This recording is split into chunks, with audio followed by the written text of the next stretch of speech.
Imagine you just survived a Roman battle. Arrows flying past your face, men screaming beside you, dust so thick you can barely see. Somehow you make it back to camp alive. You are exhausted. Your hands are still shaking, but at least you survived, or so you think. Your commander suddenly orders you to stand with 9 other soldiers, 10 men in total. You know these people. You trained with them, shared food with them. One of them may have dragged you away from an enemy blade just hours ago. Then an officer places 10 lots in front of the group. 9 mean survival, 1 means death. Everyone reaches forward. You pick one, you slowly open your hand, and the mark inside tells you that you are going to die. But the enemy will not kill you. The 9 friends standing around you will. This punishment was called decimation, and the man selected for death was not always the coward. He might have fought bravely. He might have followed every order. He might have been the best soldier in the group. It did not matter. Luck had chosen him.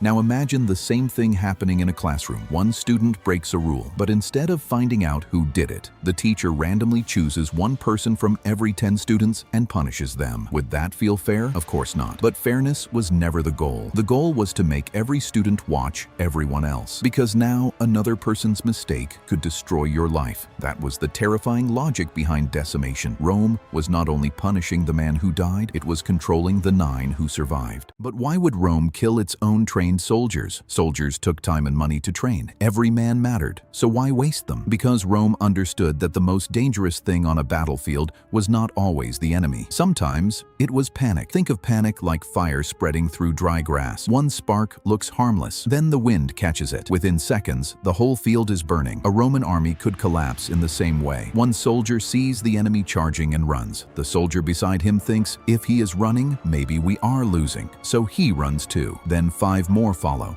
A gap opens in the formation. The enemy enters through that gap. And suddenly, a disciplined Roman legion becomes a crowd of frightened men. It was like pulling one brick from the bottom of a wall. That single brick might seem unimportant, but remove it at the wrong moment, and the entire wall can fall. That is why Rome's greatest weapon was not simply the sword. It was formation. It was discipline. A Roman soldier had to stay in position even when every instinct in his body screamed at him to escape, even when the man beside him was struck by an arrow, even when thousands of enemies were running directly toward him. The soldier had to trust the line, because alone he was vulnerable. But inside the formation, every shield protected the man beside it. Picture people standing shoulder to shoulder in heavy rain, each holding part of one large roof.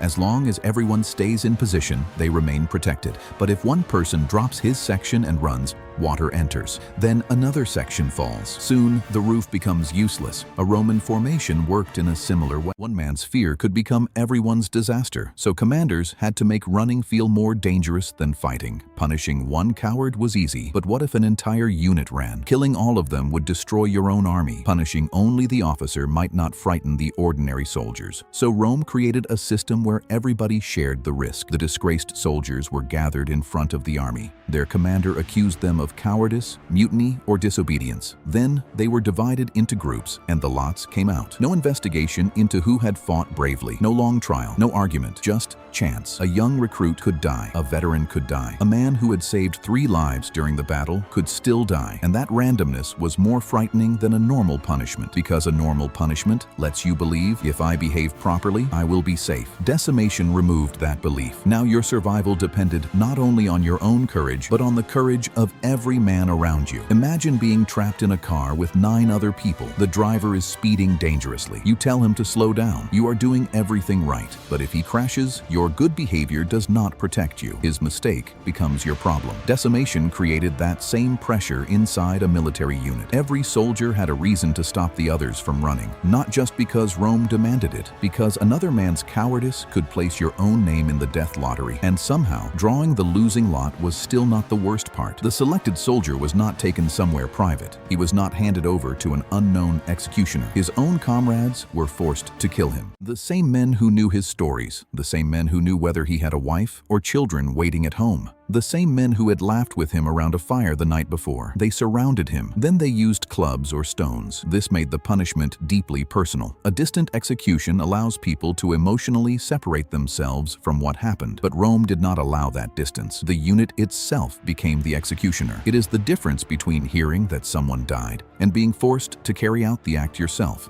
The survivors could never say, "That had nothing to do with me." His death was now part of them. And the next morning, Rome expected those same men to wake up, put on their armor, and stand beside one another again. Imagine looking at the soldier to your left. Yesterday, he helped you kill your friend. Now, you are expected to trust him with your life. That is what made decimation more than a physical punishment. It entered the soldiers' minds. But Rome still was not finished. The survivors could be given barley instead of wheat. Today, that may sound like receiving the wrong meal. Inside the Roman army, it was a public insult. Food was part of a soldier's status. Giving them barley was like stripping a professional athlete of his uniform and making him sit outside the stadium where everyone could see him. It told the entire army, these men failed. Some punished soldiers were also forced to sleep outside the fortified camp. Think about what those walls represented. Inside the camp were guards, shelter, food, and safety. Outside were darkness, wild animals, and possibly enemy scouts. The walls were not just physical protection, they were proof that you belonged to Rome. Being forced outside meant you wear Roman armor, but tonight Rome will not protect you. And while the disgraced soldiers lay outside, they had plenty of time to think about one question: what happens if we run again? This punishment became especially famous during Rome's war against Spartacus. Spartacus began as a gladiator,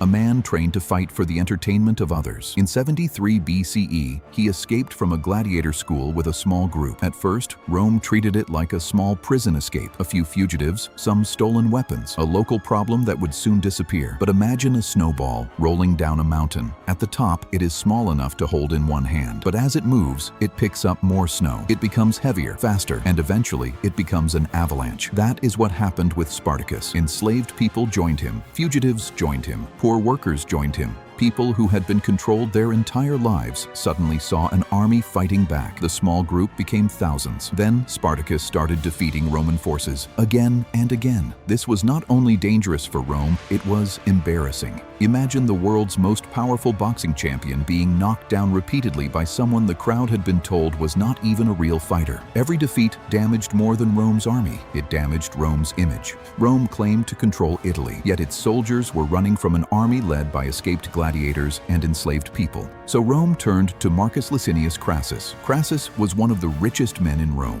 ambitious, powerful, and known for doing whatever was necessary to win. But when he took command, he faced a serious problem. His soldiers had already heard the stories. They knew Roman units had been defeated. Some had probably seen survivors returning in shame. Fear was already inside the army before Crassus even reached Spartacus. You cannot fight a dangerous enemy while constantly checking whether the men beside you are about to run. Crassus understood that. So before trying to make his army fearless, he decided to give them a new fear: himself. One of his officers, Mummius, had reportedly been ordered not to attack Spartacus, but Mummius ignored the command. Maybe he wanted glory. Maybe he believed he could win quickly. Whatever the reason, he attacked, and the Roman force was defeated. Soldiers fled. Crassus now had a choice. He could punish the officer. He could give the soldiers a speech. He could warn them that next time would be different. Instead, he chose something they would remember for the rest of their lives. He selected 500 soldiers who had reportedly been among the first to run. Then he divided them into 50 groups of 10. Each group drew lots. One soldier from every 10 was selected. 50 men in total. Now imagine standing in one of those groups. You hear another group discover its victim,